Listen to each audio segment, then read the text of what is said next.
Bonjour, bonsoir, bienvenue sur le plateau de Femmes, le magazine qui donne la parole aux femmes sur tous les sujets qui nous intéressent, qu'on soit homme ou femme. Aujourd'hui, on va parler d'abeilles, on va parler d'histoire, de transmission, de pédagogie, de pesticides, on va parler de miel aussi. Vous êtes sur Zitata, restez là.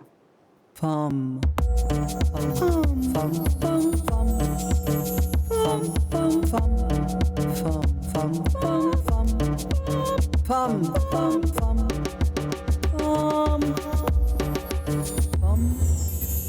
Alors, aujourd'hui sur le plateau, il y a deux femmes, comme d'habitude. À ma droite, Audrey Drella. Comment ça va, Audrey? Ça va. Ça va? Oui. Merci d'être avec nous. Merci. À ma gauche, Elisabeth Landy. Comment ça va, Elisabeth? Très bien. Ça va? Ça va, ça va. Bon, merci d'être là, d'accepter donc de cette discussion pendant près d'une heure. Est-ce que vous pouvez vous présenter, mesdames? On commence par Audrey. Ok. Donc alors, je suis Audrey Drella.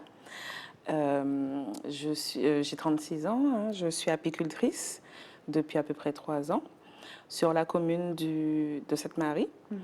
Donc, je produis essentiellement du miel, mais aussi d'autres produits de la ruche, comme la propolis, des bougies aussi. Donc voilà. On va parler de la propolis. Oui. Pour la voix notamment. Exactement. Mais il n'y a pas que ça. Il y a énormément de bienfaits. Du miel. Voilà. On va Mais parler, même de la propolis. Ah oui, de la propolis. Oui, on va en parler tout à l'heure. Oui, c'est bien l'occasion. sûr. Parce que cette émission, à travers les parcours, c'est l'occasion. Moi, j'ai bien besoin de la propolis là. C'est l'occasion aussi d'aborder des thèmes qu'on ne connaît pas bien. Bon, je suis sûre que beaucoup des téléspectatrices et téléspectateurs de Zitata ne connaissent pas les bienfaits du miel et de la propolis. Donc, on y revient tout à l'heure. Donc, ça fait 3 ans que tu fais ça. Oui, à peu près. Ok. Et avant, tu faisais quoi? Alors avant, j'ai gravité dans l'agriculture aussi, donc j'étais pépiniérie, j'ai fait aussi du maraîchage, et puis finalement je suis tombée dans l'apiculture. Et tu as un peu cherché en fait à voir. Hein? Voilà, exactement. Ça a été un peu long. Parce qu'avant l'agriculture, oui, c'était pas juste après le bac. Non, j'ai fait autre chose. J'ai un peu fait de la pharmacie, de la compta aussi. J'avais du mal à trouver ta voie. Voilà, ma voie. Et puis finalement, je me suis rendu compte que je ne voulais pas être dans un bureau. Je voulais travailler avec la nature, à l'extérieur, avoir une certaine liberté. Et puis finalement, j'ai réussi à avoir ce métier où vraiment j'allie aussi bien le travail avec la nature, la liberté, mais aussi l'agro-transformation que j'aime beaucoup. Et vraiment la créativité aussi. Et je m'épanouis pleinement dans ce métier. Tu as grandi où? À Sainte-Marie. À Sainte-Marie. Oui. Et donc, mais qu'est-ce qui t'a, dans un premier temps, ton premier choix, c'était pharmacie, c'est ça? Oui, voilà. Qu'est-ce qui t'a, dans un premier temps, orienté vers la pharmacie? Peut-être parce que, en fait, je suis issue d'une famille qui est dans le médical, en fait. D'accord. Et essentiellement infirmier. Mais c'était pas ce qui m'intéressait, infirmier. Donc, j'ai cherché... toujours dans le médical, hein, en fait, au final. Et puis, je suis partie à Bordeaux. Et après, je suis partie aussi en Belgique. Ça m'a permis aussi de découvrir autre chose. Et puis, ça permet de grandir, hein, de se débrouiller, d'apprendre énormément de choses, au contact des autres aussi, de s'enrichir. Et puis, finalement, en tout cas, je savais que quand je partais, j'allais forcément revenir en Martinique, ça c'était sûr. Et tu es resté combien de temps à l'extérieur? Plus de 10 ans quand même, hein, plus de 10 ans. Je suis partie à mes 18 ans, j'étais en 2000... À 18 ans, donc... voilà, j'ai 36, donc voilà, j'ai pas forcément les chiffres en tête. Et puis je suis revenue ici en Martinique. Et le déclic pour revenir, parce que tu savais que tu allais revenir, mais oui. Le déclic pour revenir, c'était quoi? Pourquoi à ce moment-là? Tu avais fait le tour? Oui, quoi. voilà. J'avais fait le tour. Tu es revenu, tu as fait tes études d'agriculture? Voilà. Okay. Donc j'ai fait le BPERA. Mais avant ça aussi, j'ai appris aussi sur toute... Le BPERA, c'est quoi? Alors, BPERA, c'est brevet professionnel de responsable d'exploitation agricole. Et j'ai aussi étudié les plantes médicinales. Voilà, tout ce qui est vraiment... J'ai exploré un peu tout dans l'agriculture parce qu'au final, je me suis rendu compte que j'étais passionnée de la nature, en fait. Donc, et quand on est en agriculture, tout est imbriqué. Et il faut un peu connaître tout et voilà. Bon, c'est marrant, c'est pas très loin du médical, hein, en fait. Exactement. Parce que c'est ce qui C'est te- du soin. c'est ce que tu avais besoin de métier dire. du hein, soin, oui, oui. voilà, Et le exactement. miel, on a Ouais, commencé c'est par ça, la c'est pour propolis. soigner. C'est propolis ou la propolis? C'est la, Propolis, oui, propolis, voilà, la ok. propolis. Ok, donc c'est pas loin, c'est le soin. Quoi. C'est le soin, Oui, comme voilà, tu c'est le dis, soin, Elisabeth. exactement. Tout à fait. Mm. Alors, et toi, Elisabeth, est-ce que tu peux te présenter? Moi, j'ai le double de son âge, donc j'aurais Non, tu n'as pas le double, tu n'as pas 72 ans. J'aurais pu être sa maman. Oui, mais pas 72 ans, le double de 36, c'est 72. Non. Non, alors j'aurai 61 ans cette année, donc je suis professeure d'histoire depuis bientôt 40 ans. Je n'ai pas connu beaucoup d'établissements. J'ai commencé à travailler en France parce qu'il fallait faire une année de stage. Et puis, je suis tout de suite rentrée à la Martinique parce que j'ai été élevée comme ça. Il fallait rentrer. Mais tu es née ici? Je suis née ici, oui, je suis née à Fort-de-France. Et j'ai commencé à travailler au Théâtre Saint-Ville. Pendant 6 ans, je suis restée au collège du Théâtre Saint-Ville. C'était une belle époque. Et puis ensuite au lycée de Bellevue, et j'y suis toujours. Donc c'est pas. C'est au lycée, en fait. Je suis au lycée, oui. Tu as je été suis dans le essentiellement au bâtiment. lycée? Oui, depuis 92, donc voilà. Pourquoi tu es devenue prof d'histoire? Alors, je crois que je suis devenue. Je pense que c'est lié à l'histoire de ma famille. Je suis d'une famille d'origine, enfin de la migration italienne. Mes parents, donc, enfin mes grands-parents ont émigré d'Italie dans les années 20. Mais en fait, ils ont émigré en Martinique parce que leurs parents, enfin leur père et leur grand-père y étaient déjà. C'est des migrations un petit peu particulières. C'est des migrations de l'Amérique, hein, puisque en fait j'avais de la famille des États-Unis jusqu'à l'Argentine. Puis il se trouve que cette branche-là est arrivée en Martinique. Pourquoi c'est par transmission. Et puis, cette histoire-là m'a quand même beaucoup frappée, m'a quand même beaucoup marquée, parce que je viens d'une famille où la transmission se fait par les femmes, et donc ma mère m'a beaucoup raconté, et ma grand-mère m'a beaucoup raconté. Et je pense que l'histoire, c'était une manière de retrouver un chemin que j'avais perdu, parce que quand on est émigré dans un pays, la différence avec les autres habitants, c'est qu'on ne peut pas construire une généalogie. On ne peut pas faire un arbre généalogique. Moi, je remonte à mon arrière-grand-père. Enfin non, à mon arrière-arrière-grand-père, c'est tout. Je n'ai plus personne derrière. C'est pas comme les familles ici qui peuvent remonter parfois jusqu'au XVIIIe siècle. Et donc, on n'a pas cet arrière-pays, on n'a pas cette densité, on n'a pas les réseaux familiaux qu'ont les autres familles. On ne pourrait pas les retrouver parce que tu dis que tes grands-parents, donc les deux étaient italiens. Non, alors, en fait, les hommes migraient et les femmes restaient. Pour diverses raisons. Les femmes restaient parce qu'elles élevaient les enfants, parce qu'il fallait continuer à travailler. C'était des gens originaires de petits villages, donc du monde rural. Donc les femmes continuaient à travailler la terre. Et les hommes migraient et envoyaient l'argent aux villages, aux familles. Et souvent, ils avaient deux familles d'ailleurs. Une famille sur place, aux Amériques, et puis une famille en Italie. Et donc, en fait, quand ma grand-mère est arrivée, elle avait déjà 2 frères installés à la Martinique. Son père était mort à la Martinique et son grand-père était mort à la Martinique. Mais les femmes n'avaient pas migré. Et donc, quand elle est arrivée, comme c'était une femme, on ne l'a pas laissée partir seule. Elle s'est d'abord mariée et ensuite elle a pu partir. Tandis que ses frères, eux, ils sont partis célibataires et ils se sont mariés ici. Donc, elle est venue ici parce que ses frères étaient déjà installés et ils avaient des enfants d'ailleurs. Et donc, je pense que c'est pour ça. Je tu as choisi pense que ça m'intéressait beaucoup. L'histoire politique m'intéressait beaucoup. Je viens d'une famille aussi où j'avais une mère. Ma mère était très féministe, s'intéressait à beaucoup de choses, jusqu'à présent d'ailleurs. Et mon père avait eu beaucoup d'expériences politiques. Il avait fréquenté le Parti communiste italien. Il avait été dans des meetings importants dans sa jeunesse.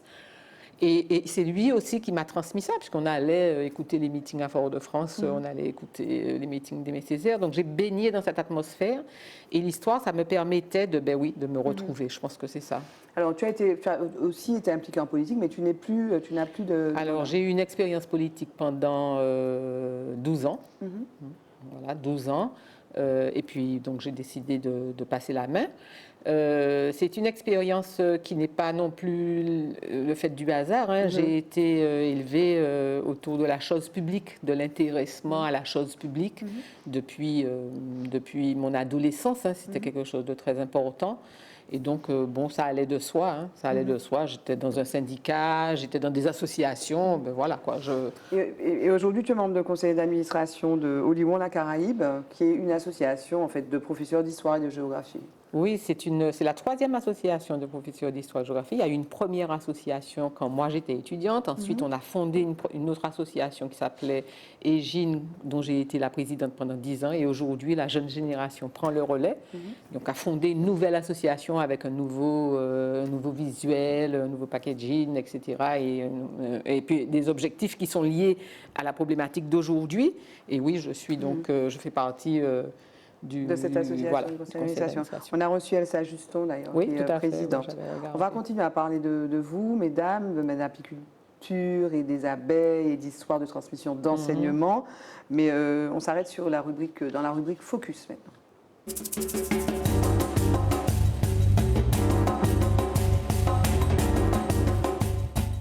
Alors, dans la rubrique Focus aujourd'hui, un petit point le résultat d'une étude en fait, sur laquelle je suis tombée qui bat un petit peu en brèche les idées reçues selon lesquelles les femmes vivraient plus longtemps que les hommes. C'est vrai qu'on on entend ça. Oui, les femmes ont une espérance de vie, vivent plus vieilles que les hommes vivent vieux. Et en fait, donc ça, c'est une étude danoise qui présente cette particularité d'avoir été menée en fait sur une période très très très longue. Mais ça m'intéressait la professeure d'histoire que tu es, Elisabeth, de 1751 à 2020 et qui inclut 199 pays, donc 199 groupes différents sur tous les continents. Et en fait, donc ça a été mené par 4 chercheurs. Elle a été publiée, cette étude, sur un site BMJ Journal, qui est une plateforme scientifique et médicale, donc qui est en open source et qui regroupe 70 publications scientifiques et médicales. Donc c'est sérieux. Ça a d'ailleurs été repris par un certain nombre de journaux européens, dont Libération. Je crois que un des extraits là, c'est de Libé. Et en fait, donc c'est un peu technique, mais ils ont travaillé pour la première fois sur une donnée qu'ils ont appelée la statistique de survie. Et alors, les résultats de cette étude de 13 ans, c'est que, il faut suivre un petit peu, dans des paires aléatoires d'un homme et d'une femme, c'est-à-dire qu'on va étudier un homme et une femme, depuis l'âge de 0 ans, la probabilité que l'homme survive à la femme varie entre 25 et 50%. Dans presque toutes les années depuis 1751. Et donc dans toutes ces populations étudiées, ce qui signifie que toutes les femmes ne survivent pas à tous les hommes. C'est-à-dire qu'il y a des classes, il y a des endroits où les hommes font effectivement vivre moins longtemps que des femmes, mais il y en a aussi beaucoup, donc entre 25 et 50%, il y en a aussi beaucoup où les femmes ne sont pas les survivantes. D'accord ? Et alors, une des conclusions donc, de cette étude un peu technique, c'est que parmi les hommes qui survivent aux femmes, on trouve des hommes mariés et puis des hommes diplômés. C'est comme ça.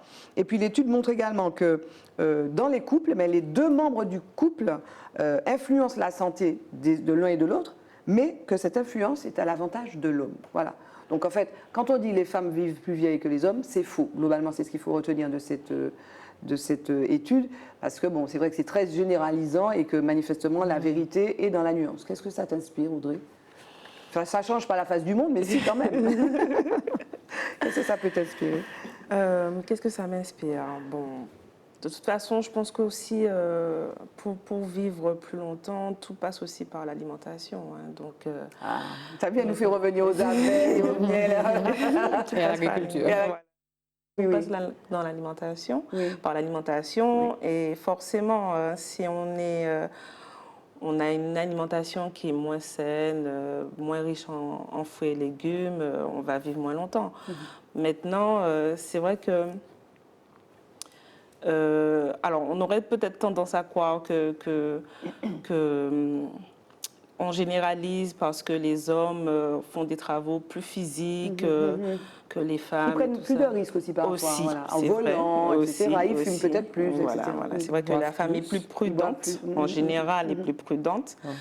Mais c'est vrai que quand on va plus en profondeur, on voit quand même que ça a tendance à être plus...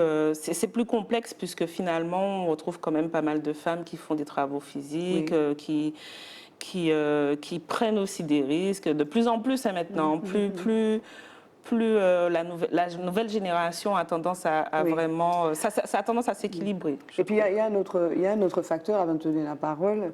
Elisabeth, je regardais dernièrement, tu sais, une conférence TEDx, tu sais, les conférences sur Internet qui durent 16 minutes, d'un professeur qui disait qu'on est programmé, on devrait vivre jusqu'à 120 ans. On devrait vivre jusqu'à 120 ans. On est programmé, il y a des histoires de philomère, comment ça s'appelle? Enfin bref, là, voilà, le mot est parti. Mais en fait, ce qui détermine en fait notre longévité, ça fait le lien d'ailleurs avec l'étude danoise, c'est le sport. Aussi. Il nous recommande, en fait, ce professeur, ce médecin, recommande de faire une demi-heure de sport par jour. Et qu'à ce prix-là, en fait, on allonge les fameuses cellules là, qui sont très importantes dans la longévité. Et voilà, donc il faut faire une demi-heure et apparemment, on devrait vivre jusqu'à 120 ans, en plus de manger bien. Qu'est-ce que ça t'inspire, Elisabeth? Non, mais je crois que souvent, dans le langage général, on ne rentre pas dans les nuances, on n'entre pas dans les études. Ça conforte en fait qu'on est aussi dépendant des modes de vie, des lieux où on se développe, des métiers que l'on fait, des études que l'on a fait, de l'alimentation, et que on ne peut pas. Alors, c'est une ligne médiane de dire l'espérance de vie. Oui. C'est une moyenne, quoi. Mais c'est vrai que si on fait cas par cas, ne serait-ce que par profession, ou par époque, ou par milieu de vie, ou par... voilà, on voit les différences. C'est sûr que dans les milieux ouvriers du 19e, bon, c'est parce que je travaille ce jour-ci là-dessus, dans les milieux ouvriers du 19e, ben, les hommes qui étaient mineurs, C'est clair. mais c'est sûr qu'ils ne vivaient pas longtemps, quoi. Voilà. Et donc, en fait, on a des aspects naturels qui sont liés à notre santé ou à notre physiologie, mais on a aussi des aspects culturels. Culturel, bien sûr, C'est de évident, contexte. oui. On imagine avant, à une certaine époque, les femmes, quand elles accouchaient, Par voilà, exemple, elles voilà. risquaient de mourir. Elles Aujourd'hui, risquaient, elles on a mouraient fait- souvent. Elles mouraient souvent. Donc, Il y avait beaucoup de veufs, Tout à fait. beaucoup de veufs. Voilà, tout à Qui fait. se remariaient d'ailleurs parce qu'il fallait bien que quelqu'un s'occupe des enfants. Donc, voilà. Donc, tout dépend de ce sur quoi on met le focus en Tout à fait, fait. quand on fait une étude. En tout cas, ce que je trouvais aussi intéressant, c'est que, moi je dis, enfin, souvent, la vérité dans la nuance aussi. Tout à souvent. fait, Donc voilà. ça nous exhorte à faire effectivement, Ah oui, à la se défier. complexité, comme disait Audrey, Oui, hein, tout à fait. le monde est complexe, les sociétés sont complexes, et c'est une utopie, enfin une illusion de vouloir simplifier les choses parce que ça nous arrange. Mais ça a toujours été complexe. Ou une fainéantise. Oui, peut-être. Mais oui, pour simplifier. Voilà. On continue avec mes invités Audrey et Elisabeth après ce jingle mot de femme.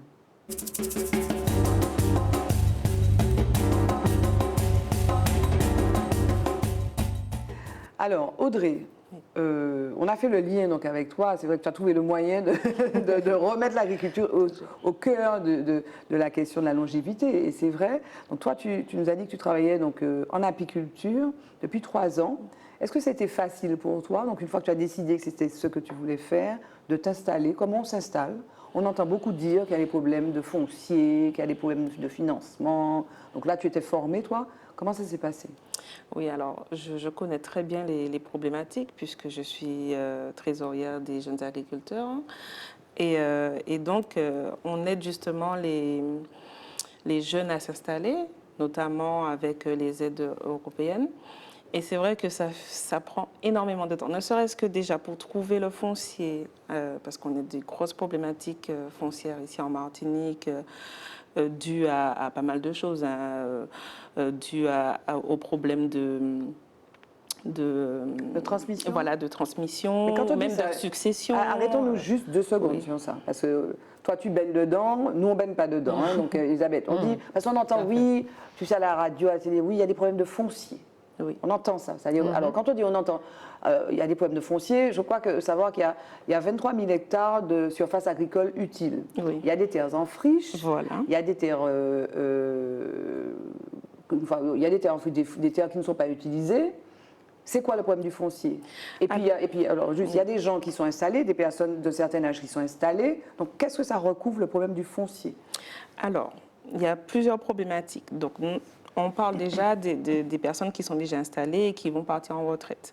Le problème, c'est que la retraite est tellement minime qu'ils ne libèrent pas le foncier, ils continuent à travailler le terrain jusqu'à ce qu'ils ne puissent plus. Et en général, ils n'ont pas comment dire ça, déjà transmettre le foncier est toujours très délicat, surtout ici en Martinique où on est très attaché à la terre. Et le plus souvent, il meurt et après, pour pouvoir transmettre, on a des problèmes de succession, voilà, ça devient encore plus compliqué. On a aussi des personnes qui ont du terrain agricole et qui attendent que l'on déclasse pour pouvoir construire. Voilà. Et donc, du coup, ça mobilise aussi du foncier qui n'est pas utilisé. Et puis, on a aussi les terres qui sont friches, hein, qui, voilà, pour X raisons, hein, on en a énormément. Mais c'est quoi les raisons alors? Une terre en friche, une terre qui est abandonnée, une terre qui n'est pas... voilà, les gens soit les gens ne veulent pas louer, ne veulent pas vendre, les problèmes de succession, voilà, on a tout ça qui englobe la friche, la terre en friche. Et donc, du coup, nous, ce qu'on essaye de mettre, surtout avec la CTM, en place, et ce qui c'est en train de se mettre en place, c'est la procédure de terre en friche, pour pouvoir alerter les propriétaires et les obliger à remettre en culture. Donc les obliger. Oui, on est obligé de passer finalement par ça, parce que sinon, plus ça va, plus on perd. En 10 ans, on a perdu 12% de SAU. Et voilà, de surface agricole utile. La Martinique n'est pas extensible. C'est clair. Voilà. Même plutôt. Exactement. Et donc, du coup, il faut trouver des solutions. Mais toi, jeune agricultrice, tu vas, bon, en admettant, tu vois, tu veux t'installer à Sainte-Marie, il y a une terre là, tu dis, je vais aller là. Tu la loues, tu peux la louer. C'est pas aussi simple. C'est pas aussi simple. Hein. Le propriétaire, s'il ne veut pas, et des fois, c'est plusieurs propriétaires qui ne veulent pas louer. Voilà, ne veulent Pourquoi? pas. Parce qu'ils ont peur que, comme quand tu es locataire d'un appartement, tu ne sors pas. Quoi. Voilà, exactement. Ok. Exactement. Donc ils gardent le truc et tout. Donc c'est notre responsabilité collective. Oui. Ok, c'est pas. On entend aussi là encore, on parle beaucoup de chlordécone. On a l'impression qu'il y a un problème de culture qui serait lié au chlordécone. Il y a peut-être ça aussi, mais c'est pas le problème. Le problème pour toi, c'est un problème de transmission. Voilà. Et toi, tu as fait comment du coup? Alors, justement, moi, je suis arrivée à l'apiculture parce que je n'ai pas trouvé de foncier. Parce que tu voulais faire quoi à la base? Alors, au départ, je voulais avoir une ferme agroécologique, donc très autonome, avec la production de fumier pour les cultures, avec un petit peu d'abeilles pour pouvoir polliniser et augmenter la production. Voilà, c'est vrai. Et les semences, produire moi-même mes semences, vraiment quelque chose de très autonome et tout. Sauf que dans la famille, on a les problèmes de succession qui sont là. Et pour trouver un terrain à louer ou à acheter, c'était... Et je suis arrivée à un moment où je ne pouvais plus attendre, en fait. Je ne pouvais plus attendre. Alors, c'est vrai que dans ma formation, j'ai eu l'occasion de pouvoir faire un stage en apiculture, chez un apiculteur. Et j'avais été tellement... Même parmi tous mes stages, c'était le meilleur stage. C'est celui que j'avais préféré parce que je découvrais l'abeille et puis je découvrais aussi les types de miel qu'on avait ici en Martinique. Parce que qui sont de très bonne qualité. Ah oui, de très très bonne qualité. Et on avait, enfin l'apiculteur, c'était la période de l'extraction. Et l'apiculteur m'avait fait, parce que les abeilles, on met des cadres pour qu'elles puissent stocker le miel. Et à chaque cadre, il y avait un goût différent. C'était extraordinaire. C'était vraiment extraordinaire. Et en fait, quand j'ai fini ma formation, j'avais toujours ce stage-là en tête. Et puis finalement, quand j'ai vu que je n'arrivais pas à trouver du foncier, je me suis dit pourquoi pas m'installer en apiculture. Et puis finalement, je ne regrette pas. Je ne regrette vraiment pas parce que je préfère finalement l'idée première que j'avais de la ferme agroécologique. Et aujourd'hui, donc tu exploites, tu as 80 ruches, c'est ça? Voilà. Et tu voudrais monter à 200? Voilà, exactement. Mais ça coûte ça. Combien ça coûte de faire ça? Oh, beaucoup d'argent. Déjà, une ruche en elle-même coûte à peu près entre 200 et 250 euros. D'accord. Donc, ça demande des investissements lourds. Donc, du coup, moi, ce que j'ai fait, c'est que j'ai fait un dossier FEADER, donc les fonds européens, pour pouvoir avoir aussi bien le local pour l'extraction, mais aussi les ruches pour pouvoir faire la production de miel. Et là, tu es en cours de Voilà. Donc, d'extension de ton exploitation. Exactement. Donc, on parle de difficultés.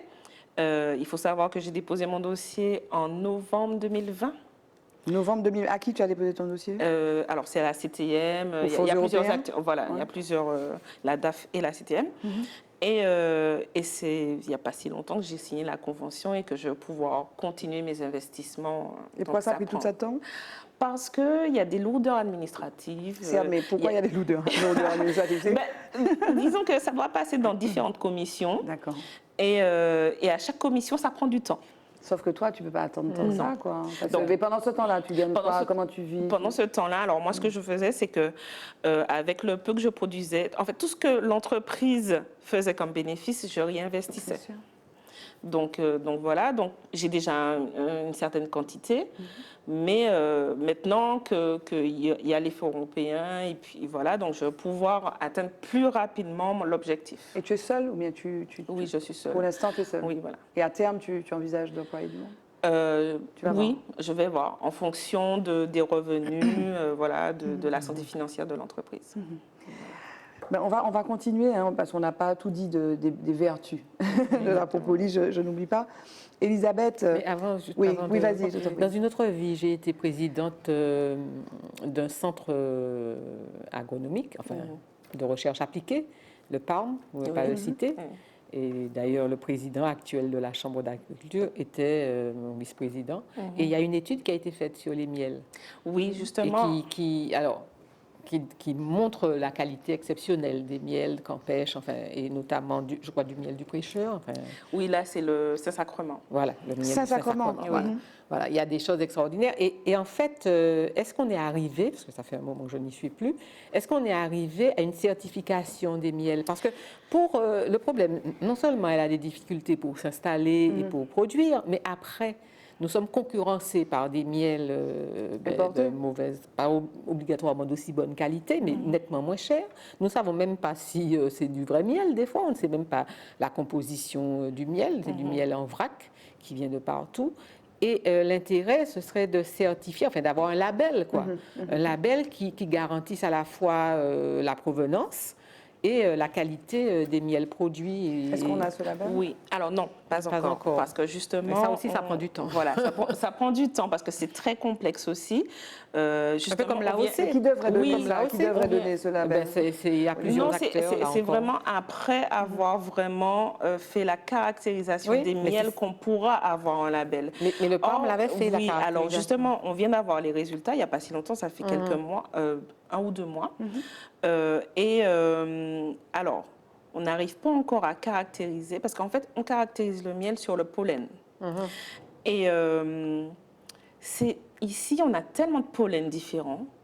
On est un hotspot chaud, en fait. Donc, on a une biodiversité qui est tellement complexe que pour pouvoir caractériser un miel, parce que là-bas, c'est plus simple, parce qu'on arrive à dire que c'est un miel de lavande, on arrive à dire que c'est un miel de je sais pas, de châtaigne, d'acacia, voilà. Ici, alors, pour pouvoir justement faire ça en France, on a des grosses floraisons sur des grosses densités d'arbres qui permettent de rentrer ça. Ici, on va avoir des grosses floraisons sur du campèche, mais il peut avoir des floraisons intermédiaires en même temps que le campèche, le Saint-Sacrement aussi. Voilà. Donc, mais par exemple, le miel du Saint-Sacrement, voilà, le miel du Saint-Sacrement, ça pourrait être une niche. Une niche de production et une niche d'exportation, parce qu'on ne pourra jamais concurrencer les pays qui ont une main-d'œuvre pas chère et qui ont justement des surfaces incroyables. Mais on peut aller vers de la production de niche pour des publics sensibles à la qualité, qui sont prêts à mettre le prix aussi, parce qu'il y a ça. Voilà. Mais excuse-moi, alors la certification, qui c'est qui donne la certification? Ben, normalement, il y a des organismes certifiés. D'accord, en France, c'est ça. Voilà. Mais alors, Européens, ils sont européens, donc ils seraient un peu perdus parce que nous, on est variés, quoi. Non, le Voilà. PARM, par exemple, peut faire des études Oui. sur ces différentes Oui, il m'a dit que c'est compliqué parce que c'est Oui, mais mélangé. bon, ils c'est sont quand même équipés pour ça. Non, mais c'est pas eux qui certifient. Non, mais Voilà. ils peuvent donner Non. déjà la Oui, base. oui. Alors, pour l'instant, on est au balbutiement de la caractérisation ici en Martinique. Donc, il faut Dans beaucoup encore... de domaines, Voilà, là l'étude, c'est fini, l'étude en cours, c'est terminé. Maintenant, il faudrait rebalancer sur d'autres études pour pouvoir affiner, pour pouvoir trouver des... Alors, nous, on arrive... Alors, on ne peut pas l'écrire forcément sur l'étiquette. Maintenant, on arrive à dire à nos clients quelle est la dominance du miel qu'ils vont acheter. Parce qu'on observe Et les le tien, c'est quoi, alors, floraisons. du coup? Comme j'ai plusieurs ruchers, D'accord. ça dépend. Je peux avoir de toutes fleurs, où il y a du manguier, il y a de l'avocatier, il y a de tout. Ça peut être de la mangrove, Oui. où il y a du palétuvier, et on va le reconnaître La sur... mangrove, avec Oui. le palétuvier, oui. À Sainte-Marie. Non, Non, d'accord. parce que j'ai des ruchers un peu partout. J'ai des ruchers sur D'accord. Sainte-Marie, j'ai des D'accord. ruchers sur le Robert, voilà, sur bien. Rivière-Salée. Et en fait, c'est aussi pour diversifier aussi Oui. les miels proposés. Sur le palétuvier, ça va être caractéristique parce qu'il va avoir un arrière-goût salé. Donc voilà. Donc en fait, il faut essaie éduquer de voir, aussi. Voilà, c'est ce que on essaie j'allais de dire. voir s'il n'y a pas possibilité aussi de caractériser par rapport au goût. Oui.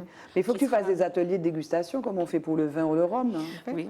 Mais voilà, il faut avoir plusieurs miels en même temps aussi. Oui, parce mais que c'est passionnant, ça. Oui, pour, c'est pour, exactement. déceler Mais au PARM, il y a un atelier de dégustation pour des Oui. professionnels. Pour l'AOC, c'est là que se fait. Oui, non, mais pour le grand public, hein, ouais. Alors, on peut être goûteur au PARM. Oui, on peut être goûteur, Alors, il y a je deux sais, types oui. de goûteurs. Il y a des goûteurs, comment dire, qui vont axer leur choix sur des critères précis. Et puis, il y a les goûteurs, comment ils disaient ça, un peu... ah mince, le mot m'échappe, mais c'est des goûteurs grand public. Voilà, quoi, qui donc c'est amateurs, sur, quoi. pas amateurs, mais sur ce que représente, ce que les gens aiment. D'accord. Oui, voilà. Ok. Voilà. Ok. Donc, Mais ils ont c'est- un atelier, c'est des salles incroyables. Il faut voir les préparations. Ça doit être. C'est passionnant, tu es spécialiste, en fait. En fait, ça m'avait beaucoup intéressé d'être dans dans ce pôle agroalimentaire et j'avais découvert énormément de choses, notamment le miel, mais pas que le miel. Mais en tout cas, toi, tu t'installes, enfin, ça fait pas très longtemps, ça fait 3 ans, tu as ces prévisions-là d'augmenter effectivement ton parc de ruches et tu vas en vivre, en fait. Tu Oui. vas en vivre et bien en vivre. Oui, oui, parce qu'en fait, le fait de ne pas avoir beaucoup de miel au départ m'a permis de diversifier. En fait, donc je propose la propolis, je propose le vidjoc, qui est un mélange des 4 produits de la ruche. Je peux proposer, si j'en ai, du pollen. Je propose les bougies. Je fais aussi des bivraps. Alors ça, c'est du tissu enduit de cire d'abeille qui remplace le papier alu et le film alimentaire. J'innove tout le temps. On va où ces produits on les découvre. Le Vibraf, tu as dit? Le bivraps. Le bivraps. Oui, bivraps. On le trouve où, le Bivraps? Alors, donc c'est soit à la miellerie, mais j'ai pas forcément de boutique physique. Pas encore. Pas encore. Voilà, pas encore, justement. Tu as une boutique digitale? C'est prévu. Pas encore. Cette année, c'est prévu, la boutique digitale. Et puis, je fais les manifestations en général. Et Mais puis- c'est là où justement où le politique doit intervenir pour passer de son projet, de son ambition et le traduire en action. C'est-à-dire qu'effectivement, il manque des lieux qui seraient soutenus par la puissance publique, soit d'État ou de la collectivité, des lieux où les produits locaux peuvent être montrés, Oui. pas de manière épisodique, mais de manière permanente. Oui, bien sûr. Et sur des lieux de passage, et qui permettraient de valoriser. Parce qu'on sait très bien que pour un supermarché, il faut Un volume volume énorme. important, Voilà. régulier. Exactement. Bon, pour l'export, n'en parlons même pas. Et donc, il faut soutenir ces initiatives. Mais tu fais plus de politique? Eh bien oui, je fais tout. Ah ben oui, mais bon, il fallait... Voilà. Hein, donc tu vas Parce qu'elle recoupe plusieurs secteurs. Elle recoupe l'innovation, elle recoupe Bien sûr, mais c'est l'agriculture, passionnant, c'est l'innovation, le soin, etc. Voilà. C'est passionnant. Et Alors, donc, comme tu fais plus d'agriculture, pas d'agriculture, mais de politique, je on me va suis mise à l'agriculture culture, par contre. Petites choses gentilles à la maison. Qu'est-ce que tu fais? Qu'est-ce que tu fais? Des petites plantes pour des PAM, enfin, pas Les plantes oui, médicinales? pas seulement médicinales, aromatiques aussi, Aromatiques pour ma aussi, cuisine voilà. personnelle. D'accord. Parce que tu aimes beaucoup cuisiner. Oui, j'aime beaucoup cuisiner, oui. Bon, en tout cas, bon, tu travailles là. Ah oui, tu, je travaille. Tu, oui, tu oui, travailles absolument. encore. Hein. Ah oui, oui, oui. Tu n'es oui, pas à la oui. retraite. Non, j'espère travailler encore longtemps. hein. J'aimerais Encore longtemps. travailler Donc, l'histoire. Donc, je lisais, je veux citer Elsa Juston, donc, qui est présidente de Odignon-la-Caraïbe, sur le site. Où on Oui. trouve des choses vraiment très sympas. Sur le Oui. site, il y a des vidéos. J'en ai regardé une notamment sur la Caraïbe, Oui. qui décrit c'est quoi la Caraïbe. Eh oui. C'est quoi la Caraïbe? La Caraïbe, c'est déjà C'est un ensemble d'îles. Mhm. Maintenant, après, il y a une communauté aussi. Mais pas que des îles, en fait. non. Pas que des îles. Il y a aussi Mais alors, des bon, pays. pas que des îles. D'abord, donc une mer, c'est donc c'est mer, tous les etc. pays. Aussi, bien sûr. Et alors, donc, je lisais, à l'heure où l'on parle beaucoup de décolonisation des esprits, certains nous parlent encore d'histoires écrites par les chasseurs. Vraiment, c'est refuser de voir l'émergence dans la Caraïbe d'une histoire sociale et culturelle, avec l'étude des minorités, des groupes sociaux, des résistances, de l'histoire du genre, celle des femmes et des ouvriers, l'étude des circulations et des itinéraires individuels. En conclusion, on ne peut pas dire qu'on n'enseigne pas du tout l'histoire de la Martinique. Parler des ancêtres des Gaulois en 2020, c'est mentir. Toi qui es prof d'histoire, c'est vrai que là encore, hein, je veux revenir à mon idée de généralisation sans nuance, quoi, voilà. Vous, prof d'histoire, vous êtes vraiment au contact donc des jeunes et vous leur transmettez une histoire qui essaie d'être la plus complète possible et qui est loin effectivement que de cette histoire de nos ancêtres les Gaulois. En 2020, ça n'est pas possible, ça n'est pas vrai. Mais Non, est-ce que je crois vous que ça n'est pas vous vrai. avez le temps et est-ce que vous avez les outils pour faire ça? Alors, aujourd'hui, ne serait-ce que par rapport à l'époque où moi j'étais élève, les choses ont quand même beaucoup évolué. Il y a énormément d'outils. Il y a énormément, et puis d'outils variés. Ce n'est pas seulement des choses écrites, il y a énormément de numériques qui permettent d'enseigner cette histoire, cette histoire et cette géographie de la Caraïbe, et pas que de la Caraïbe. Après, il y a peut-être un problème de formation des enseignants. Bon, ça, c'est toujours la même histoire, hein, ça demande de l'argent, voilà. Et puis, de programmes qui sont un peu lourds parfois. Et souvent, bon, Des programmes nationaux, des quoi. programmes nationaux qui sont souvent, alors certaines parties sont escamotées, mais aujourd'hui un professeur, premièrement c'est obligatoire, ça fait partie de l'enseignement obligatoire. Mais tout le Ça veut long dire de que la quand je dis scolarité. obligatoire, ça veut dire que ça doit figurer au cahier de texte, ça doit figurer dans les évaluations. Ça doit, un cours sur l'histoire de la Caraïbe, la préhistoire de la Caraïbe, par exemple, peut être inspecté. Voilà, c'est ça que ça veut dire quand je dis que c'est obligatoire. Le programme est paru au BO, il y a de cela 20 ans, grâce à la loi Taubira. Donc il y a un BO qui prévoit de la 6e à la terminale des parties du programme adaptés pour les Antilles, pour la Guyane et pour la Réunion. Ça, donc il y a quelque chose qui a été posé et qui est important. Après, ce qu'en font les professeurs, c'est de leur responsabilité. C'est-à-dire que dans le système français, qui est un système assez souple, quoi qu'on en dise, il y a des définitions de termes de programme et ensuite, le professeur doit être capable de tracer un chemin à la fois scientifique et pédagogique pour traduire cela. Et le manuel n'est pas une obligation. C'est parce que, bon, il est facilitateur parce qu'on ne peut pas faire des photocopies pour tout, qu'on demande un manuel, mais le manuel n'est pas obligatoire. Vous pouvez construire un cours sans manuel. Mais est-ce qu'il y a la ressource? Ah si, il y a de la ressource maintenant. Alors après, ce qu'il manque peut-être... Cette histoire-là? Oui, il y a de la ressource. Oui, il y a de la ressource. L'histoire des hindous, l'histoire oui, il y a de la ressource. des- Il y a de la ressource, mais elle reste scientifique. Il manque La médiation. il manque la médiation, la bonne vulgarisation. C'est pour ça qu'au Liron, d'ailleurs, c'était cet objectif, permettre d'accéder à ces chercheurs par des podcasts ou aux recherches, par des petites films vidéo ou par d'autres formes numériques, parce que Elsa et son équipe maîtrisent mieux que moi le numérique. Mais c'est comment passer de la recherche universitaire à la vulgarisation de très bon niveau. C'est ça. C'est ça, C'est l'enjeu. surtout ça. C'est surtout ça. l'enjeu, oui. Et puis, alors, nous ne sommes pas un grand marché. Et donc, c'est ça aussi le problème. Comme nous ne sommes pas un grand marché, les maisons d'édition ne sont pas tellement intéressés. parce que voilà, c'est beaucoup d'argent pour produire pour un marché étroit.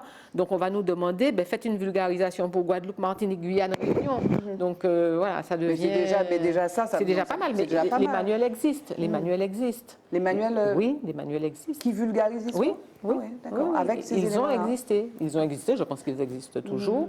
Et aujourd'hui, il y a beaucoup plus de choses sur le plan numérique que des manuels. Mais est-ce que aussi, il n'y a pas une espèce de focalisation sur la traite négrière, l'esclavage, par exemple? Parce que je crois que c'est, comment elle s'appelle, mon Dieu? Ah, ça va, son nom va, enfin bref, une historienne.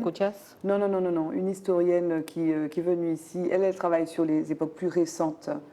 Audrey Célestine. Ah oui, Audrey, elle est sociologue. Oui. Voilà, elle est sociologue, elle est plutôt sociologue, oui, effectivement. Mais est-ce que, voilà, avec elle, en fait, on parlait du fait qu'il y avait une espèce de lacune sur des périodes plus modernes. Alors, il faut quand même... Et voilà, par exemple, dernièrement, on a reçu Rolande Bosphore ici, qui, elle, travaillait sur les communistes, voilà, sur l'histoire sociale notamment, et sur la tuerie de Bassignan-Catrinité en 1923. Mais c'est vrai que là, enfin, en tout cas, dans le discours, comment dire, l'air du temps, c'est plus effectivement l'esclavage, la traite, etc. Alors que l'histoire est vaste. Oui, bien entendu. Alors, nous sommes tiraillés, si vous voulez, entre deux ou trois pôles. Il fallait absolument faire en sorte que la France hexagonale reconnaisse que l'histoire de la traite, que l'histoire de l'esclavage, que l'histoire des abolitions de l'esclavage fait partie, que ces histoires-là font partie de l'histoire de France. Voilà. Ça, c'est un combat à mener pour la métropole. Mais il faut dire qu'aussi ici, nous n'avons pas une longue histoire écrite. L'histoire qui est produite depuis les pionniers de l'histoire antillaise par des Antillais, c'est quoi, les années 70. Donc ça fait 50 ans, donc c'est pas grand-chose.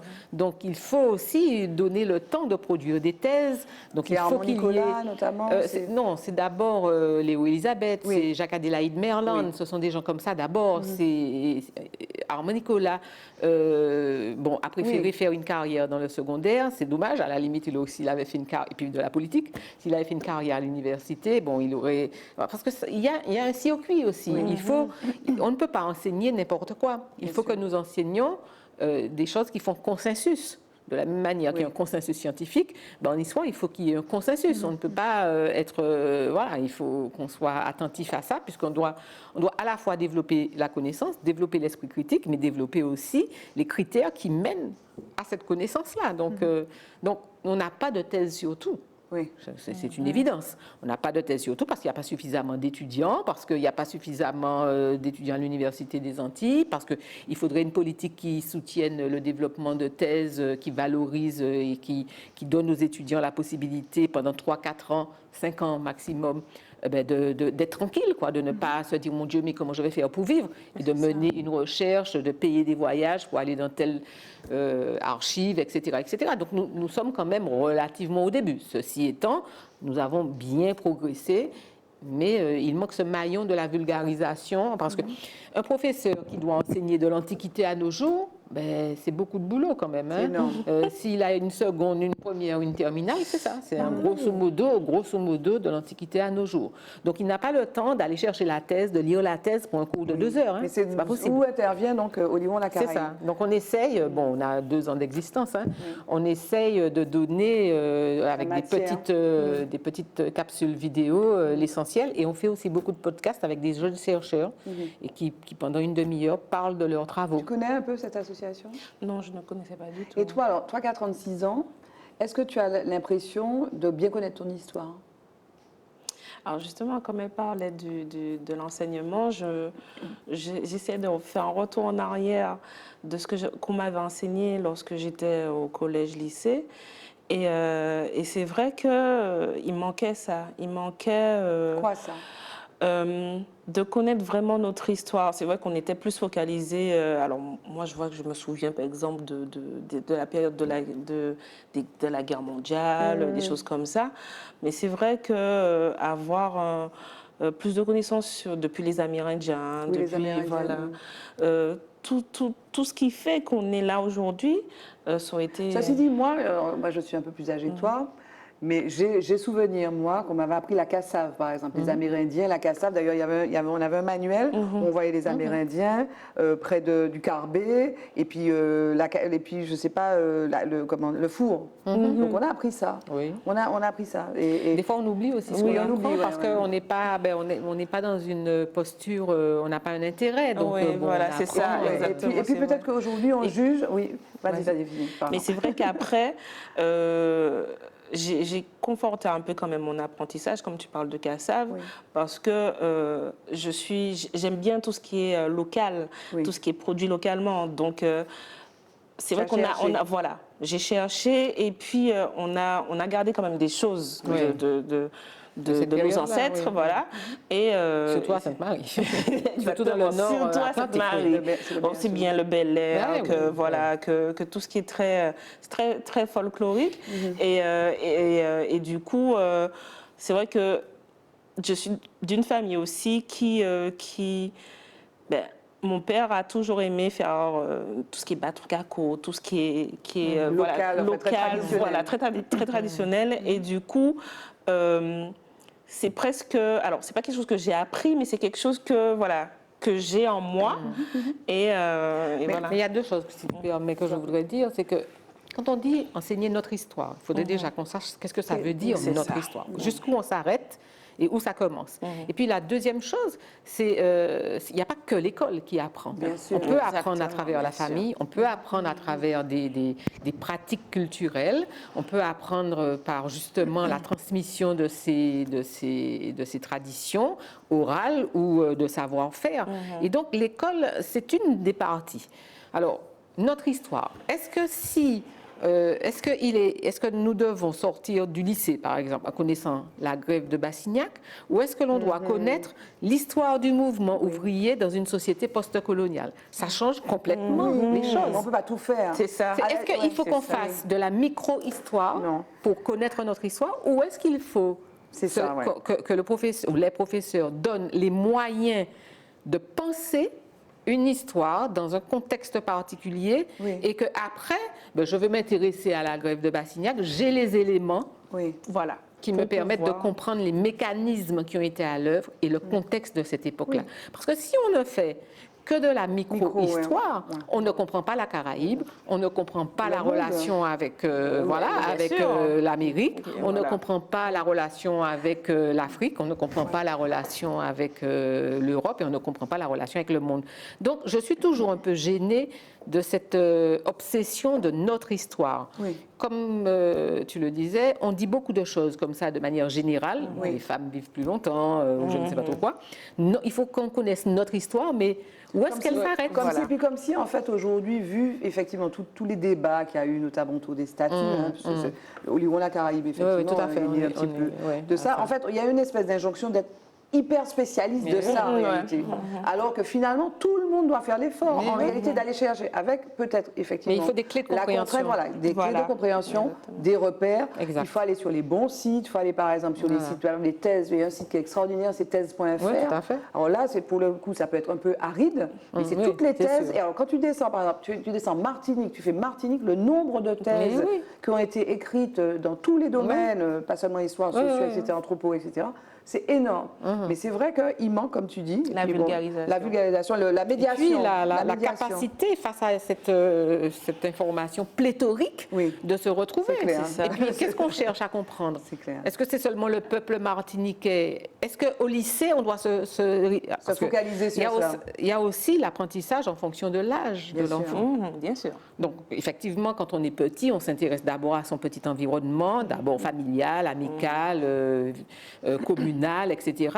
Mais au collège, il faut commencer à comprendre les mécanismes. Et au lycée, C'est clair. voilà, il faut Mais la resituer. clé, Elisabeth, moi, ce que j'y vois, c'est que, tu as dit le mot tout à l'heure, c'est l'esprit critique. Et la méthode, l'esprit critique pour que chacun puisse aller chercher sans se faire avoir, parfois, C'est ça. pour croiser effectivement les sources. Il nous reste très peu de temps, vous savez ça. On a beaucoup parlé, mais juste en deux mots, les vertus de la propolis, s'il te plaît. Alors, les vertus de la propolis. Déjà, la propolis, c'est bon pour tout ce qui est appareil ORL, en premier lieu. Mais ça va être bon aussi pour les rages de dents. Déjà, c'est un antibiotique. c'est l'antibiotique des abeilles. Donc, il fonctionne comme un antibiotique en réalité. Et donc, tout ce qui est affection, tout ce qui est plaie aussi, voilà, il y a tellement de Et alors, par vertus. rapport au miel, donc, c'est quoi? Alors, la propolis, c'est une résine qu'elle va chercher sur les bourgeons des arbres, sur, par exemple, quand vous voyez un manguier qui a de la sève, voilà, c'est cette petite sève, cette petite résine qu'elles vont chercher, qu'elles vont mélanger avec un peu de cire et tout. Et puis, elles vont tapisser la ruche de cette résine-là. Et ça va permettre de gérer tous les microbes. Voilà, vraiment, c'est l'antibiotique. Donc, nous, on va aller récolter, mais c'est des petites quantités, hein, récolter dans la ruche. On fait des macérations alcooliques et puis on a une teinture mère de propolis. C'est passionnant. Voilà. Passionnant. Donc, Il nous reste à peine 2 minutes, mesdames. L'homme qui t'a le plus influencé, Audrey? Question rituelle de notre émission. Mon père. Oui, c'est mon père. Pourquoi? Parce que mon père est un Michel Morin. Et Il connaît tout, il sait tout, c'est même parfait. Il trouve des solutions pour tout, en ce qui concerne tout ce qui est... parce qu'il est très manuel, en fait. Et c'est incroyable. Et en fait, ça m'a beaucoup poussé. Alors, ça m'a aidé aussi dans ce métier, parce qu'il faut être manuel dans ce métier. Et vraiment... mais mes parents en général aussi, hein, ma mère aussi, c'est quelqu'un qui entreprend, c'est quelqu'un qui... Les deux étaient entrepreneurs. Et les deux m'ont vraiment poussé, voilà. Donc, je savais que moi, je voulais une entreprise. J'ai toujours su ça, pas forcément travailler pour un employeur. Et puis voilà, ils m'ont appris l'adversité, que il faut travailler, il faut vraiment travailler pour avoir ce qu'on veut et être heureux. Voilà. Tu dirais que tu es heureuse? Oui. Bon, super. Elisabeth, l'homme qui t'a le plus influencé? Eh bien, l'homme qui m'a le plus influencé, c'est ma grand-mère. Oui. C'est une femme, c'est ma grand-mère, pour les mêmes raisons d'ailleurs. C'est une femme qui a dû quitter son pays, arriver ici très jeune, qui n'a plus revu sa mère, qui a traversé des épreuves très, très difficiles pendant la Seconde Guerre mondiale, mais qui avait une capacité de résilience. C'est elle qui a été internée au Lazaret? C'est elle qui a été internée au Lazaret avec ses enfants, avec son mari et ses enfants. Au Lazaret, c'est une ancienne léproserie qui existait dans tous les pays, notamment dans les colonies, mais qui existait aussi avant en France, où l'on mettait tous les indésirables, soit parce qu'ils étaient contagieux sur un plan sanitaire, soit parce qu'ils étaient contagieux sur le plan politique, ou bien parce qu'on voulait se débarrasser d'eux. Donc c'est un lazaret, c'est à ça que ça sert.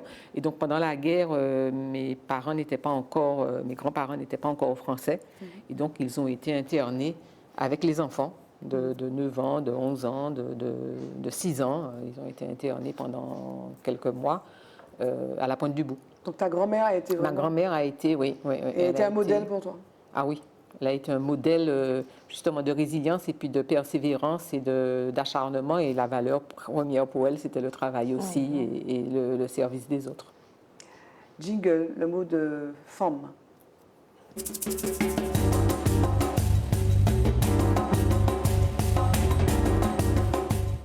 Le mot de la femme, le mot de la fin, ce serait quoi, Audrey? Le mot de la fin. On a tellement parlé de sujets que...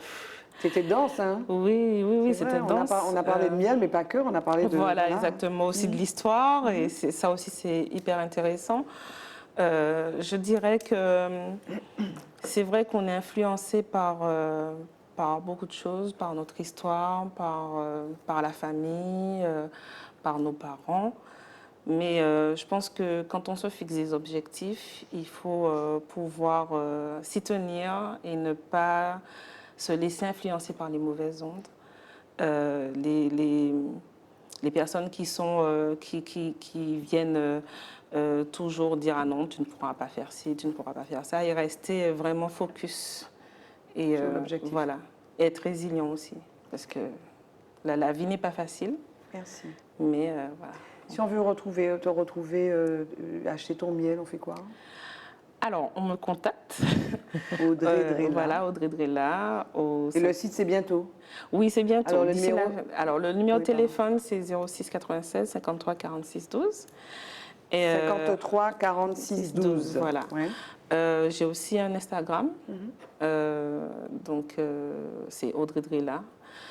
Et puis, et voilà, de toute façon, je mets en général sur mon statut, sur mon Instagram, sur mon statut Facebook, les lieux où je serai en manifestation. Et puis voilà, après, je fais des livraisons aussi. Donc, voilà, Ok. Le mot de la forme, le mot de la fin, ce serait quoi, Elisabeth? Eh bien, pour moi, c'est le mot de transmission. Je crois que j'en ferai mon miel. Parce que le miel, ça soigne, ça guérit, ça nourrit. C'est aussi donc quelque chose d'important à transmettre.